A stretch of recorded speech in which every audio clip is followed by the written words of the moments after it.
অন্তর্বর্তী সরকারের প্রধান উপদেষ্টাকে নিয়ে ফেসবুকে পোস্ট করে সাময়িক বরখাস্ত হয়েছেন লালমনিরহাট জেলা প্রশাসনের বিতর্কিত নির্বাহী ম্যাজিস্ট্রেট তাপসী তাবাসসুম উর্মি। তবে তিনি চাকরির বিধি লঙ্ঘন করেছেন, এটা তার ঠিক হয়নি, এটা একটা বড় অপরাধ বলে মন্তব্য করেছেন উর্মির মা নাসরিন জাহান।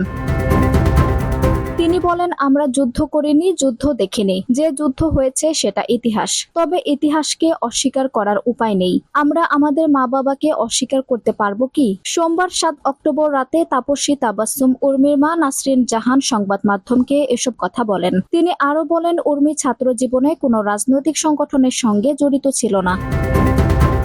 তবে 2018 সালে কোটা আন্দোলনে সম্পৃক্ত ছিল। তখন তার 40তম বিসিএস পরীক্ষা ছিল। সে শাহজালাল বিজ্ঞান ও প্রযুক্তি বিশ্ববিদ্যালয় থেকে কম্পিউটার সায়েন্স নিয়ে পড়াশোনা করেছেন। সেখান থেকে মাস্টার্সও করেছে। আমার সন্তানরা কোনো রাজনীতির সঙ্গে সম্পৃক্ত নেই। আমরা খুব সাধারণ জীবনযাপন করি। খোঁজ নিয়ে জানা যায়, তাপসী তাবাসসুম উর্মি নেত্রকোনার পূর্ব ধলা উপজেলার সদর ইউনিয়নের নসিবপুর গ্রামের মোহাম্মদ ইসমাইল হোসেনের মেয়ে। তার বাবা ময়মনসিংহের মুক্তাগাছার শহীদ স্মৃতি সরকারি কলেজের সাবেক উপাধ্যক্ষ। এছাড়াও তিনি ময়মনসিংহ নগরীর ঐতিহ্যবাহী আনন্দমোহন কলেজ সহ বিভিন্ন সরকারি কলেজে শিক্ষকতা করেছেন। তবে বর্তমানে তিনি অবসর জীবনযাপন করছেন।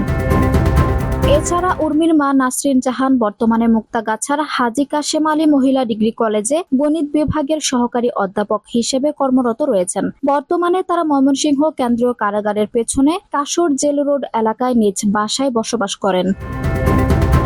আঞ্জুম হক আরবি, টাইম নিউজ ডেস্ক।